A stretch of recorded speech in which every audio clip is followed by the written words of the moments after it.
Het regent oude wijven in Kiewit, maar in de Marquis kan je zo meteen naar geen oud wijf, wel een topwijf met de naam Róisín Murphy. Ze begon als de wederhelft van Moloko in de jaren 90 en ze heeft nu al een dikke maand haar 4e soloplaat uit, Take Her Up to Monto. En die komt ze vanavond voorstellen op Pukkelpop en ook al even bij ons. Hi, good evening Róisín. Good evening. How are you doing? I'm super good. Yes, it's raining outside. It is, yeah. Is that a bummer for you or does it give you even more? Well, it's okay for us because we're in a tent. Exactly. So that's okay, but it's not great, is it? It does look a bit miserable out there. Yeah, but still, it's going to be... Still, it's great. No, it's totally great. It's great, no matter what. Exactly. It's always an honor to have you here.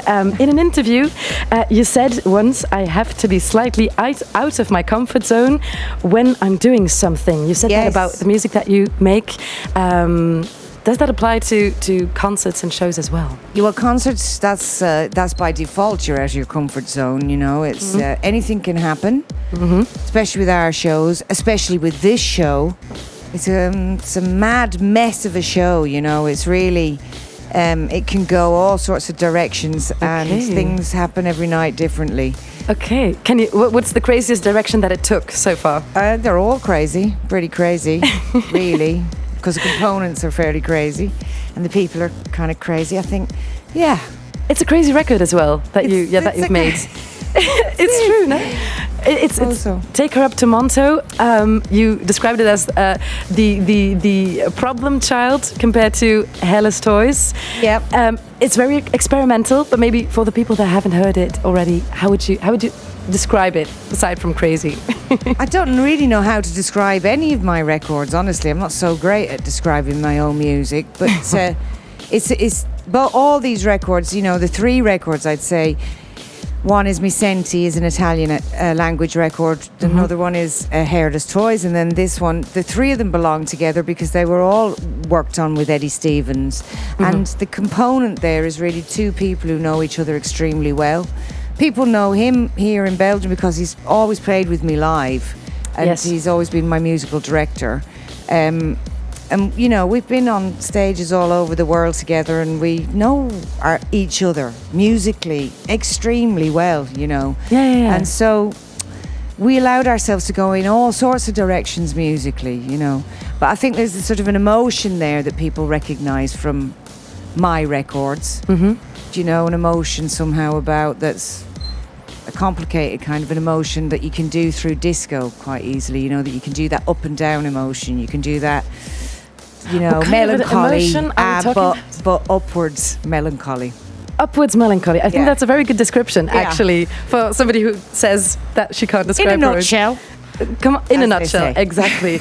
And we're going to experience the how did you say it? Upbeat melancholy. Well, I mean, I think it's something you can do a lot. People do in disco a lot. You know, you don't do it so much in rock. No, not so much. You get me? You know, but it's sort of going in a couple of directions emotionally at once, and I think.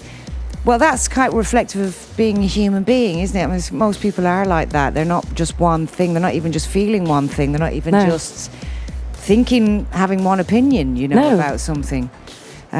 So it's a bit like that, I suppose. Representative for the human. But there's an electronic element, there's a sort of dancey element, but it's not really in your face. It's it's a full record with a lot of layers and a lot of emotions that you can experience, and also we're going to experience them live in the Marquis this evening. You're notorious, I might say, for the show you put on stage, the outfits that you choose. Can you give us a little sneak peek of how it might look this evening? Well, I mean, I do make it up as I go along to a certain degree. Okay. And things are changing all the time in terms of the way the show looks, and even the sort of lights and the back projections and all that sort of stuff is always changing. In the moment? Not in the moment, but gradually evolving. Yeah. You know, not gradually actually. You know, night by night it does change, but they're evolutions, I suppose, rather than massive big changes night by night. Okay. But from, say, the last time we played in Belgium, this will be a completely different show. Definitely. Okay. And do you wonder about how the crowd might react, like positively or negatively? No. Okay. Good. Because you say a big change for some people, you might, I don't know, it might be a shock to see something this differently when they come to see Róisín Murphy. I don't think so, honestly. Okay. I think most of them know what they're getting when they come to see me. Okay, nice. So, last question. I heard that you have a 4-year-old son and a 6-year-old daughter. Do you miss them on tour? Yes, I do, but I'm only doing like weekends at the summertime, which is really useful. Yeah, it's convenient. Should be at home in the middle of the week. Okay, and then you'll be joined And then again. I'll be back to doing some work in the studio, and then I go to America actually in November and do an American tour, first time I ever did. A full schedule and an ever-changing show gradually. I wish you a lot of fun this evening. Thank you. Bye-bye. Bye.